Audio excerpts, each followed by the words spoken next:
ఇంతమంది త్యాగాల మీద ఈ తెలంగాణ వచ్చిందిరా.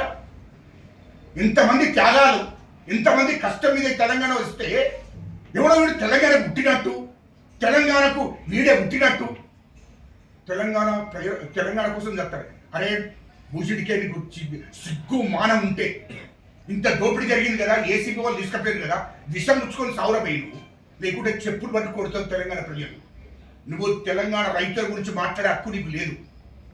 రైతులను మోసగించారు మీరు, దళితులను మోసగించారు, దళితులను ముఖ్యమంత్రి అన్నారు, అమలు చేసేనారా మీరు? అవురా భూషుడికే మీ అయ్య ఏమన్నా నాతో చర్చలు జరిపేటప్పుడు, నాతో చర్చలు జరిపేటప్పుడు, ఉస్మానియా యూనివర్సిటీ విద్యార్థులతో చర్చలు జరిపేటప్పుడు, ప్రొఫెసర్లతో చర్చలు జరిపేటప్పుడు, మేధావులతో చర్చలు జరిపేటప్పుడు ఏమని చెప్పినా మాకు? కాంతం ఈ రాష్ట్రానికి మొదటి ముఖ్యమంత్రి దళితున్న చేస్తున్నా. ఇది వాస్తవం కాదా? మనం అందరం కలిసి ఉండాలి. తెలంగాణలో మమ్మల్ని వేరు చేయకు, మా కుటుంబాన్ని వేరు చేయొద్దు, మమ్మల్ని వేరు చేయకు, అందరం కలిసే తెలంగాణ కోసం కొట్లాడదామని చెప్పి, తెలంగాణ వస్తే నాకు అవసరం లేదు, తెలంగాణ మీ చేతిలో పెడతా, మీరే ముఖ్యమంత్రి అవుతారు, దళితుడే ముఖ్యమంత్రి అవుతారని చెప్పింది. ఇది వాస్తవం కాదా?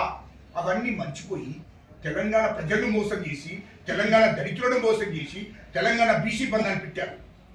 బీసీలను మోసం చేసింది వాస్తవం కదా? అరే నువ్వు బీసీ బంద్ అన్నావా లేదా? మరి బీసీ బంద్ ఏమైందిరా? బీసీ బంద్ ఇచ్చినవా? దళిత బంద్ అన్నావు, దళిత బంద్ ఇచ్చినవా? దళితులకు 3 ఎకరాల భూమి అన్నావు, 3 ఎకరాల భూమి ఇచ్చినవా? ఉద్యోగాలు తెలంగాణ రాష్ట్రం రాగానే, మన ప్రభుత్వం ఏర్పడగానే ఉద్యోగాలు ఇస్తున్నాం, ఇంటికో ఉద్యోగాలు ఇచ్చిన కాంగ్రెస్ పార్టీనే, కాంగ్రెస్ ప్రభుత్వాన్ని విమర్శిస్తున్నారు. మా ముఖ్యమంత్రి గారిని రేవంత్ రెడ్డి గారిని వాడు ఇష్టం వచ్చినట్టు మాట్లాడితే నాకే ఓసేస్తాం నా కొడుక కేటీఆర్.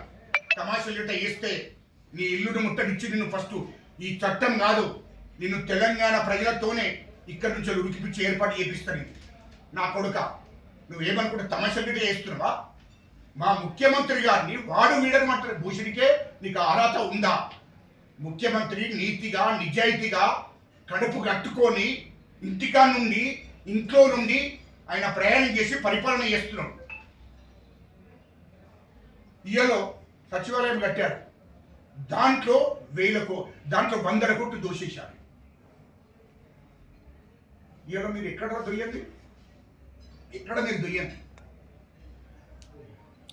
అంటే రాష్ట్రంలో అన్ని జిల్లాల కలెక్టరేట్లు కట్టారు, అండ్ల కమిషన్, మొత్తం అన్ని శాఖలలో మీరు దోపిడీ జరిగింది. ఇది వాస్తవం. కానీ మా ముఖ్యమంత్రి రేవంత్ రెడ్డి గారిని గిట్ట ఇంకొకసారి మాట్లాడితే నేను నాలుగే ఘోషిస్తాం. నా కొడుక ఈ తెలంగాణ రాష్ట్రం నుంచెలే తరిమేసే రోజులు దగ్గరికి వచ్చినాయి. ఈ రాష్ట్రం నుంచి తరిమేస్తాం. నా కొడుక మీ మీద ఈడీ విచారణ జరగవలసిందే, ఖచ్చితంగా జరగవలసిందే. అవసరం అనుకుంటే తెలంగాణ రాష్ట్రం నుంచి 1,00,000 మందిని ఢిల్లీకి కదిలిచ్చి ఈడీకున్న సిబిఐ కాంప్లైంట్ చేపిస్తాం. నా కొడుక కేంద్ర మంత్రి అయింది వాస్తవం కాదా? మరి ఇక తెలంగాణ సెంటిమెంట్ ఎక్కడ మీకు? 2009లో చంద్రబాబు నాయుడు గారి కాళ్ళు మొక్కి ఆయనతో పొత్తు పెట్టుకున్నాడు, 11 సీట్లు గెలిచాం. ఇది వాస్తవం కాదా? ఇంకా మరి సెంటిమెంట్ ఎక్కడ భయ్ మీకు? అసలు తెలంగాణ అనే హక్కు మీకు ఎక్కడ భయ్? పోనీ 2009 నుంచి ఎప్పుడన్నా నువ్వు పార్లమెంట్కి పోయి తెలంగాణ కావాలని మాట్లాడావా? 2014లో సోనియా గాంధీ గారు, మా తల్లి, తెలంగాణ తల్లి సోనియా గాంధీ గారు పార్లమెంట్లో బిల్లు పెడితే ఈ నా కొడుకు కేసీఆర్ అనేటోడు హైదరాబాద్లో ఇంట్లో కూర్చుండి మందు రాక్కుంటా తినుకుంటా కూర్చున్నావు. ఇది గుర్తు లేదా అని నేను అడుగుతున్నా. నేను పార్లమెంట్లో బిల్ అయిన రోజు ఢిల్లీలో పోయి ఇంట్లో కూర్చున్నావు, పార్లమెంట్కి పోయావా? బుక్కుసుడిగా ఎప్పుడు నేను ఇదంతా మీడియా ముందు అడుగుతున్నా. ఇది నువ్వు ఢిల్లీలో పార్లమెంట్లో బిల్లు పెట్టారు, తెలంగాణ బిల్లు పెడితే తెలంగాణ రాష్ట్రాన్ని విభజిస్తున్నారు, రాష్ట్రాన్ని ఉమ్మడి రాష్ట్రాన్ని విభజన బిల్లు పెట్టారు పార్లమెంట్లో బిల్లు పెట్టినప్పుడు కేసీఆర్ ఎక్కడున్నాడో దానికి జవాబు చెప్పండి. కేసీఆర్ ఎక్కడున్నాడో దానికి జవాబు చెప్పు. లేదే పార్లమెంట్లో లేవే. ఒక దిక్కు బిల్లు పెడితే కాంగ్రెస్ పార్టీ భుజాల మీద ఎత్తుకున్నది, దానికి అన్ని పార్టీలు మద్దతు చేశారు. చంద్రబాబు నాయుడు మద్దతు చేశాడు, జగన్ మద్దతు చేశాడు, అన్ని పార్టీలు మద్దతు చేశాయి, బీజేపీ మద్దతు చేశాయి. ఆ బిల్లును ఆమోద ముద్ర ఇప్పించారు పార్లమెంట్లో. ఇది సోనియా గాంధీ తల్లి చేసినటువంటి పుణ్యం. ఇది వాస్తవం కాదా? తెలంగాణ ఇచ్చేటప్పుడు నువ్వు ఎక్కడున్నావో చెప్పాలి కేసీఆర్.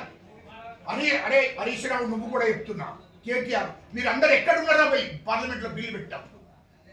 నేను ఢిల్లీలో ఉన్న తెలంగాణ జేసీ చైర్మన్గా నేను ఢిల్లీలో ఉన్నా, కోదండరామ్ ఢిల్లీలో ఉన్నాడు, ఓఎన్జేసీ పెడమర్తి రవి, రాజారాం ఏదో మేమంతా ఢిల్లీలో కూర్చున్నాం. ఆ రోజు ఏడుచుకుంటూ ఉన్నాం, అమ్మగారి కాళ్ళు మొక్కొచ్చాం.